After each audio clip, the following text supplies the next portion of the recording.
गुड़गांव जिले के गांव नरसिंहपुर में आज इनेलो पार्टी का युवा सम्मेलन आयोजित किया गया। सम्मेलन में मुख्य रूप से इनेलो के वरिष्ठ नेता श्री करण चौटाला ने युवाओं को संबोधित किया। अपने संबोधन में करण चौटाला ने कहा कि आज हरियाणा में बेरोजगारी चरम सीमा पर है। उन्होंने आरोप लगाया कि भाजपा सरकार में युवाओं की समस्याओं पर कोई ध्यान नहीं दिया जा रहा। करण चौटाला ने कहा कि गुड़गांव में खेल स्टेडियम तक जाने के लिए युवाओं को फीस देनी पड़ रही है, जबकि सरकार को खेल और रोजगार को बढ़ावा देना चाहिए। उन्होंने ये भी कहा कि प्रदेश में बड़ी संख्या में नौकरियां खाली पड़ी हैं। सरकार भर्तियां निकालती है लेकिन बाद में उन्हें रद्द कर दिया जाता है, जिससे युवाओं में निराशा बढ़ रही है। करण चौटाला ने घोषणा की कि युवाओं की समस्याओं को लेकर इनेलो पार्टी 23 मार्च को एक बड़ा सम्मेलन आयोजित करने जा रही है। उन्होंने कहा कि प्रदेश में बेरोजगारी के साथ साथ भ्रष्टाचार भी चरम पर है। वहीं इस सम्मेलन में इनेलो के युवा प्रदेश अध्यक्ष अरविंद गोस्वामी ने युवाओं को संबोधित करते हुए कहा कि प्रदेश में अगर कोई पार्टी युवाओं का भला कर सकती है तो वह इनेलो पार्टी है। उन्होंने युवाओं से अपील की कि वे अधिक से अधिक संख्या में पार्टी से जुड़ें। इस अवसर पर पार्टी के शहरी जिला अध्यक्ष कुलदीप कटारिया ने कहा कि आने वाले समय में हरियाणा में इनेलो की सरकार बनेगी और सरकार बनते ही प्रदेश से बेरोजगारी खत्म की जाएगी। कार्यक्रम में युवा जिला अध्यक्ष गौरव भाटी ने सम्मेलन में पहुंचे सभी युवाओं का धन्यवाद किया और अधिक से अधिक युवाओं को पार्टी से जोड़ने का भरोसा दिलाया। सम्मेलन के दौरान गांव के ग्रामीणों ने करण चौटाला का पगड़ी पहनाकर स्वागत किया। वहीं युवा इनेलो और पार्टी की छात्र विंग की ओर से उन्हें फूल मालाओं से सम्मानित किया गया। इस मौके पर जिला प्रधान रोहताश खटाना सहित कई वरिष्ठ नेता, युवा कार्यकर्ता और बड़ी संख्या में ग्रामीण मौजूद रहे। सम्मेलन में मुख्य रूप से इनेलो के वरिष्ठ नेता श्री करण चौटाला ने युवाओं को संबोधित किया।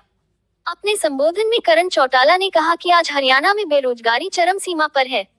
उन्होंने आरोप लगाया कि भाजपा सरकार में युवाओं की समस्याओं पर कोई ध्यान नहीं दिया जा रहा।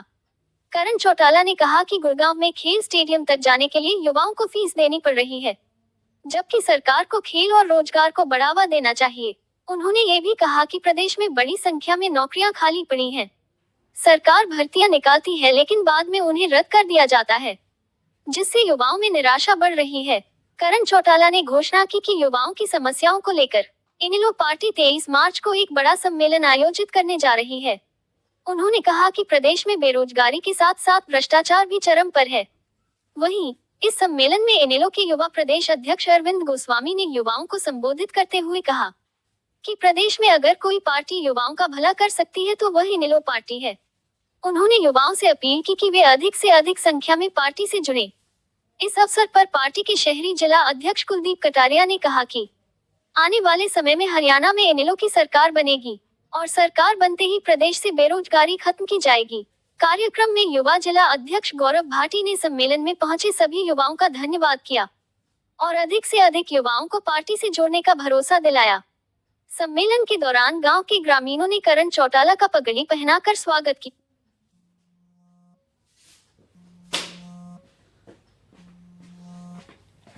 धीरे धीरे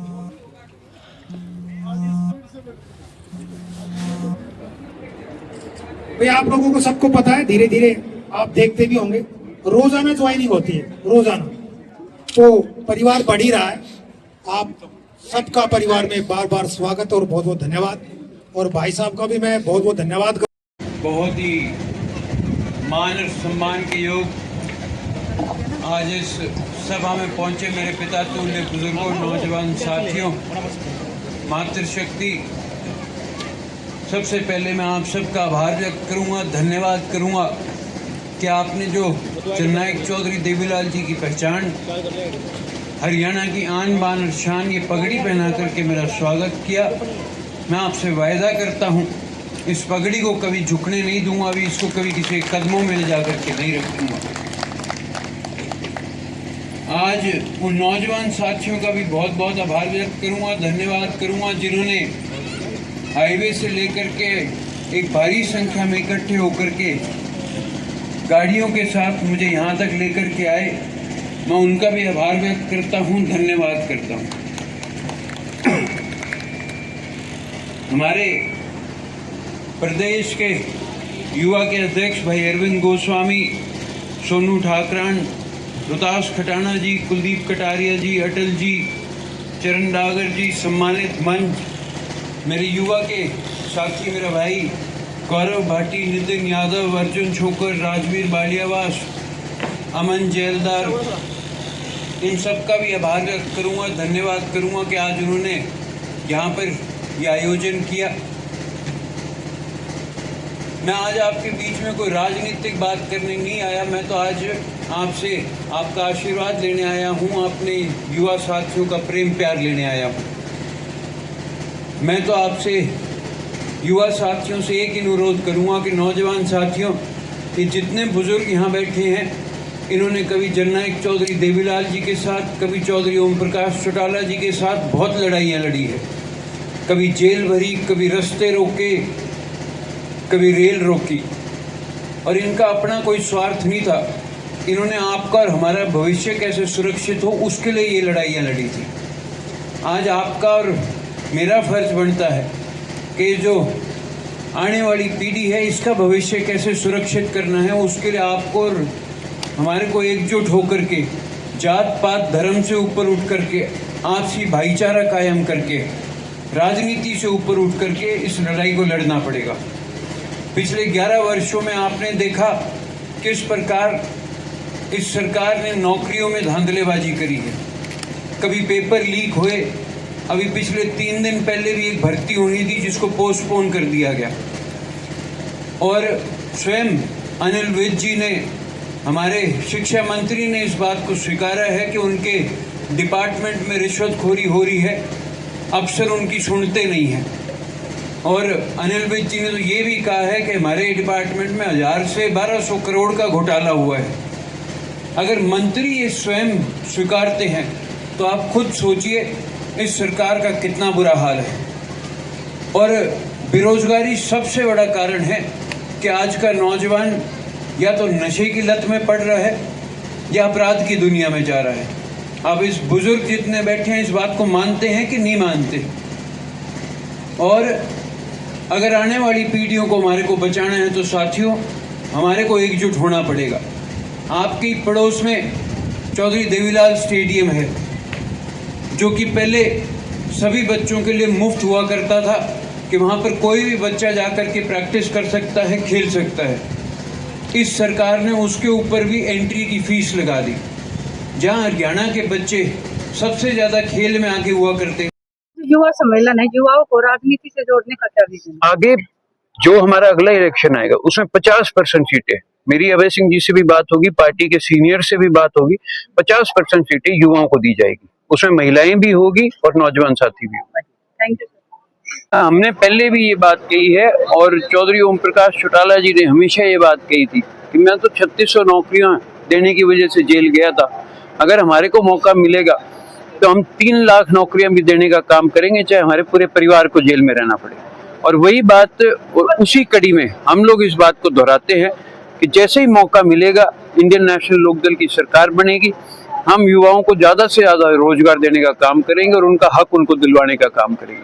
और जहां तक रोजगार की बात है, साथ में शिक्षा पर भी ध्यान देंगे, किस प्रकार से शिक्षा को आगे बढ़ाना चाहिए। आज के दिन हरियाणा प्रदेश के अंदर 4000 से ऊपर सरकारी स्कूल बंद हो गए, और पूरे हिंदुस्तान की बात करूं तो 1 लाख से ऊपर सरकारी स्कूल बंद हो गए, उनको प्राइवेटाइजेशन में करा जा रहा है। तो गरीब बच्चे कहाँ जा करके पढ़ेंगे, इसलिए उस पर भी ध्यान दिया जाएगा। बात चल रही है कि इनेलो में कहीं ना कहीं फूट चल रही है, तो उस पर क्या कहना है आपका? इनेलो में फूट चल रही है, जिस प्रकार कहाँ चल रही है आप मेरे को बताएं। वही बात आपसे पूछ रहे हैं, फूट चल रही है कि कहाँ चल रही है? इनेलो इलेक्शन था, जब इनेलो चली थी, बीच में डाउन हो गई, अब कार्यकर्ता नहीं दिखाई दे रहे। कार्यकर्ता क्यों नहीं दिखाई दे रही? आपके पीछे खड़े हैं, ये कौन है?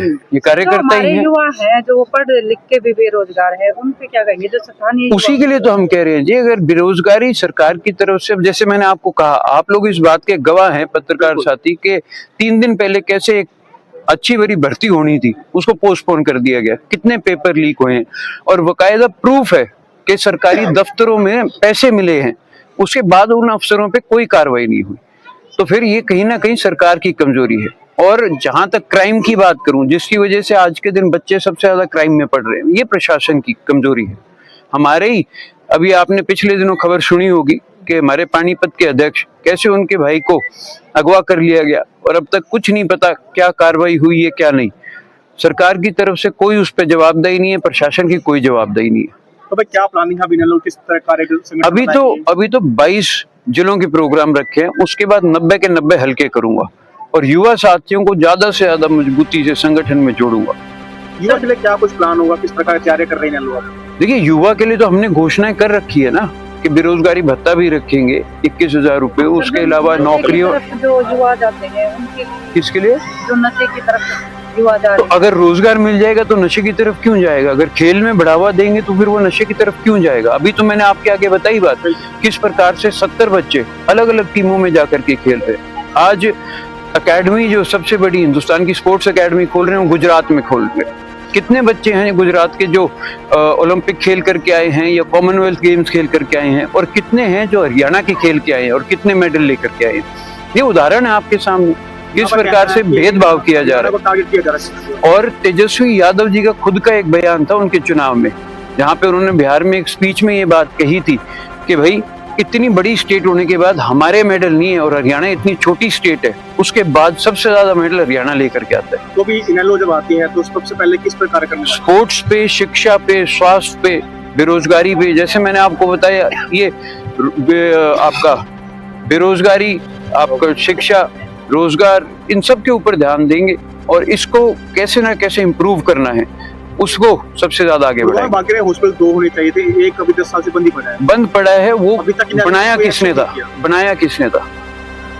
इन्होंने बनाया था, लेकिन अभी तक दूसरा जो हॉस्पिटल बनना था उस पर इन्होंने कभी कोई अभी हमने देखा नहीं कि कोई रोज प्रदर्शन हुआ हो, जब प्रदर्शन किया हो इन्होंने। प्रदर्शन करके आप इस सरकार के आगे काम कर लोगे? जब सरकार काम करना ही नहीं चाहती, प्रदर्शन तो आप कितने ही कर लो। SYL के लिए हमने कितने प्रदर्शन कर लिए, सरकार ने कोई कदम उठाए? सिर्फ प्रदर्शन करने से कुछ नहीं होता, ये तो सरकार के ऊपर बात रखने की। और जहां तक हॉस्पिटल की बात है, अभय सिंह जी ने इसके ऊपर बात उठाई भी है।